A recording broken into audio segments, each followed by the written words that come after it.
I'm Ashley, and I play as Daphne in the film.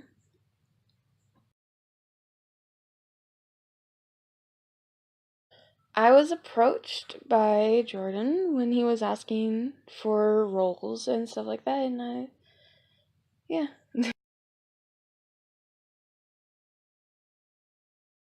I describe the story as a kind of darker twist on the child-friendly Scooby-Doo. Daphne has the same quirks and stuff as the original Daphne, I feel like, but she's a bit more sassier. I prepared for the role by rewatching a bunch of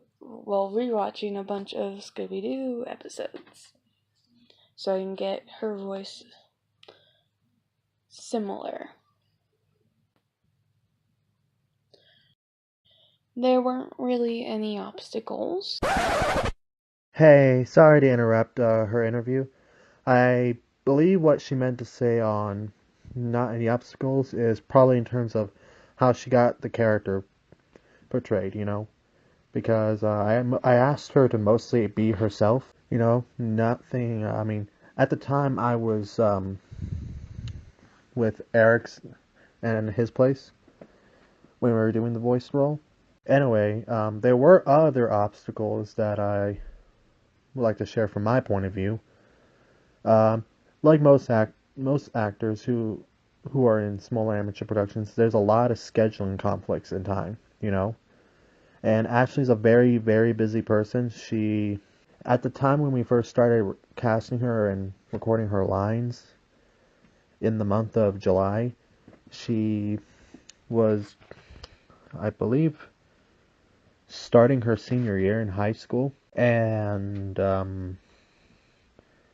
we were only able to get a few lines done. It only took longer because there was more than one person in the room with her, not just me but Eric. Throughout the rest of the voice acting process, I did all the voice directing myself after that.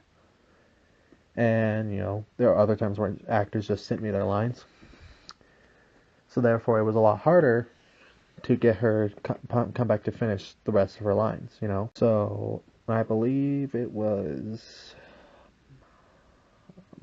October or December or November. I can't remember. I know it was near the end of the year when she came back to record other lines. This time 2 or 3 takes, and it was much of a faster process. But still, we didn't get to finish all the lines done, because we had to take a break, eat some dinner and stuff. So when it came to getting her the rest of her lines done, it was a lot harder. It was stressful because there were scenes that I thought I got with her lines recorded, So when it came to editing one scene that I just finished not that long ago, I didn't have the recordings at that time during the editing process. So what happened was, instead of having her come over, I just had her email me all her lines, including the behind the scenes interview, which you're listening to right now, or watching, or whatever. But other than that, she was not that difficult to work with.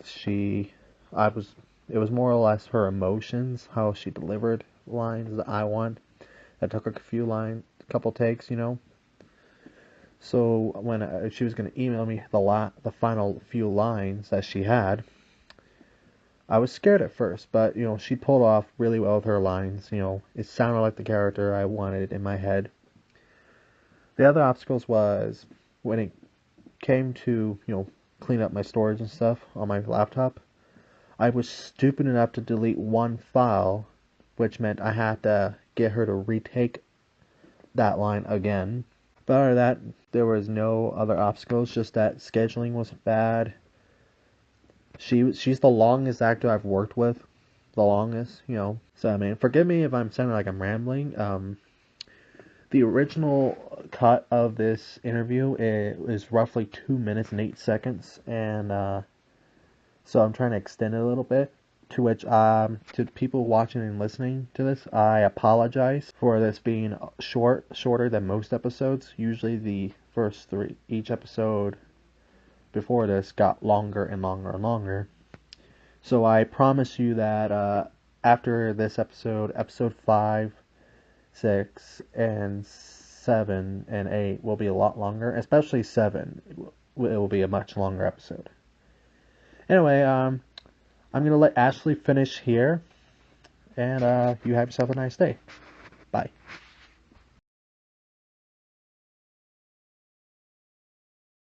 People should be excited for this film because if you love dark and twisted type of things, this film has it. Would I do it again? Yes. All in all, you should watch the film, especially if you love dark and twisted type things. It's gonna be a great film, so yeah.